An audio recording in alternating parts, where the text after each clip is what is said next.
Most iconic traitor ever. Stop! It's gonna. Show's gonna haunt be with you for the rest of your life. It is, that's it now. Ordering a Paloma. But what was life like before Alan Carr became a national treasure? Yes. You can imagine a life before Alan Carr became a national treasure. Awful time. National traitor.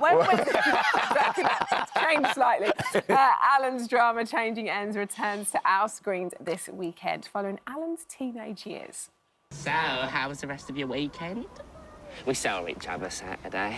What? He just came to the shop. Oh, my God, you're flirting with Alan. Oh, shut up. He probably fancies you. No, I don't. Who do you fancy, then? Yeah, come on, Alan. Who's the unlucky lady? Yeah, come on, Alan. Georgie. Oh, Georgie. Well, what do you like about her? Her name, because it sounded like a boy's. Alan and his mini-me and his very accurate and brilliant So mini-me. good. Oh, thank you. Oliver Savell, join us now. Lovely to have you with us. Yes, Thank you for having so me. good to see. I mean, I honestly thought that was dubbed. That is crazy. I know. Spot on. He's a genius, yeah. He sounds just like me. When you were doing screen tests, so it was this, what series now, third? Third, yeah, Right, third so series. We've got the fourth coming out next year.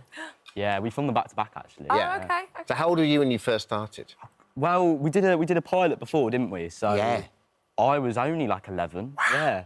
Yeah, and we went through 450 audition tapes, and like ITV, they give you money to write it, and they said, well, if you can't get a young Alan, then, you know, let's call it quits. And it was like a movie. He was literally the last one to come through the door, and we just jumped for joy. He was spot on, and he wasn't, because everyone came around, hello, Alan, like that. I'm not Zippy from Rainbow. Hello, all right. So when people came through, and then when he kids came in and he through, was nuanced. Were you asking them to do an impression of you, basically? Yeah. And I was getting videos of people pretending to me. It's like being back in the playground. There was a kid in a fat suit. That must be a real awkward thing when someone is stood there giving it their all in front of you and you're like, you're literally nothing like me. Yeah, this is basically awkward. insulting. Yeah, It's insulting. yes. But he came in and he was nuanced and he was so subtle, because I can be subtle. You saw me in the Traitors' house. Oh, stop. So, yeah. I Very mean, lightness of touch. Yeah. So we just jumped for joy when we saw Lee, and he's just brilliant. Like, you know, BAFTA nominated, won the Brilliant. Royal Television Well done. Society. You know, we're Incredible. so proud of him. It's He's such amazing. a lovely, warm, funny show. That, you know, doesn't like cover serious issues, but it's about growing up, isn't it? Yeah, so yeah, it does yeah. have light and shade to it. Yeah, and with this one as well, he's got his first crush. Yes. So and people always say, is it based on real things? It was. I fancied this boy who worked in Athena. Now, I people love of my age Athena. love Athena. Because nowadays, oh yeah. I don't know if I... Athena was basically posters, and the classic poster was a man holding a baby, Yeah. wasn't it? It was always this, just like a topless man holding a baby. If you wanted a bit of titillation, Yeah. you went into Athena like Definitely. that, and she'd be flicking through, and Yeah. there'd be Oh, like okay, that was- scantily clad ladies. Yeah. Right. There was a girl playing tennis, the tennis thing, and she always just had the, Yes. like, the little tennis Yes. scratching her You've bum. got a really great memory of this. Trust me, of a certain age, Athena was everything. Saturday afternoon in Athena, flicking away. Athena and our Wonderful. price. Okay. We were there. Got it.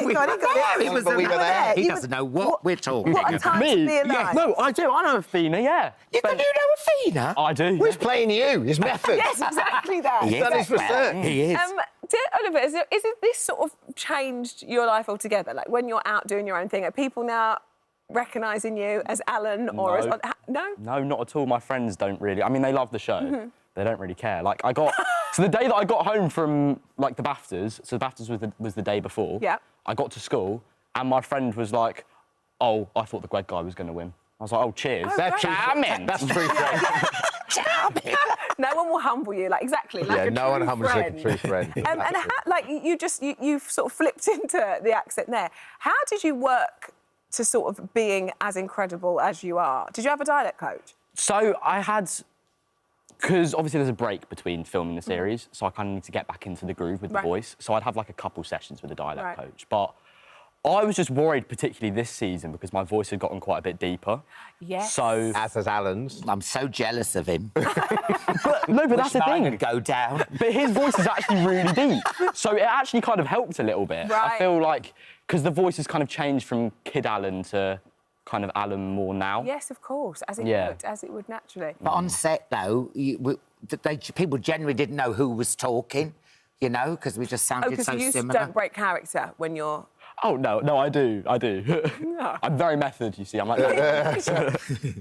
What's it like when you're on set? Are you sort of living your life, like, vicariously again, or can you detach yourself from it? It's just, it's surreal having your own life put on the telly, but what ITV did was, because we filmed 3 and 4 back to front, they hired a warehouse and they had my bedroom there, and my bedroom, the art department, it looks like my bedroom, that is my bedroom. The lounge there, they decompartmentalised it all like that, and my mum and dad came out. My poor dad, he went up the stairs to go to the bedroom, nearly fell to his death, because it's just like a set, isn't it? You know what I mean? So I mean, literally everything down to the last minute detail of the house. Really? And I used to love, you know, Agatha Christie and Angela Lansbury and everything. And my mum went, this is like our lounge. My mum and dad came down. It was really emotional. I bet, because it's all just a memory, isn't it? I'd love to go back into, like, my childhood bedroom and see it exactly as I... Yeah. But that's why I'm so lucky to do that. And even I love Sean Dooley. He's just such a good actor, isn't he? He is the best. You know, the ensemble cast is just brilliant. But, you know, like I said, you know, I'm not banging on about the traitors, but, you know, things happen to me and people say, is it real? Everything in this series did happen to me. And there's, I think, series 3 and 4, a fortune teller came to the door. She was selling pegs. And she went to my mum, your kid's going to be famous. And Gary, my brother, was playing in the background. And Mum thought, Gary, you're going to be famous. So that's actually in there. And, of course, I'm like, what? Him? I want to be famous. But that genuinely happened. Isn't that weird? That's crazy. It is crazy, yes. isn't it? I think Callum Scott's sisters had a hard time. Think about poor old Gary. Yeah, I know. Fated in the stars. There you go. We've got to talk about Traitors. We can't have you here and not talk about it. What an experience. What an experience. How? I mean, I feel like I've seen your face so much. You can't get away from social media without seeing you and a clip of you on Traitors. I mean, listen, you know, I murdered Paloma. I felt awful. And then the next week, when I murdered Tom Daly, I was getting abuse from the gays. Oh, you've killed the only eye candy in the castle, Alan. I'm like, hello? I mean, it was just... And then I had to kill poor Celia Imrie. What an experience. I loved it when you killed Celia, because we all knew it was coming. It was like, how is he going to crowbar this? And you were so good, right? I don't know how you got away with that, Henry. That is crazy. Well, when I laughed in their face, when I'm a favorite, like that, I was just expecting round the round table, Alan. Oh, really? And then... I think, like Davey said, I could have come down for breakfast in that green cloak holding a lantern and they still wouldn't have voted. But I love that, I love the fact that you can tell, just like with Nick, poor Nick got in such a tears, didn't he? Like, when there's only, like, 5 of you left, you can just see it just, like, you know, the gears whirring going, you know, and it just eats him up. That's what made me cry was Nick as well. Nick, because, you know, round that round table, round at the end, you know, he looked at me and he like, we got this. I'm like, no, I've got this. So funny. I mean, I love it. But what came over me? I started getting a bloodlust. Yeah. I wanted a murder. Yeah. I mean, he murdered Tom and he was like... Everyone's like, oh, Tom, well, he's been murdered, deal with it. Yeah. I mean, horrible. Very fair. It's been so good to see you both. Thank you so much for coming in. Series 3 of Changing Ends starts this Sunday just after 10 p.m. on ITV1. And Hi, everyone. Just wanted to say thank you for visiting our This Morning YouTube channel. Now, listen, we upload new content every day, so go ahead and hit that subscribe button so you don't miss out. And we'll see you in the morning.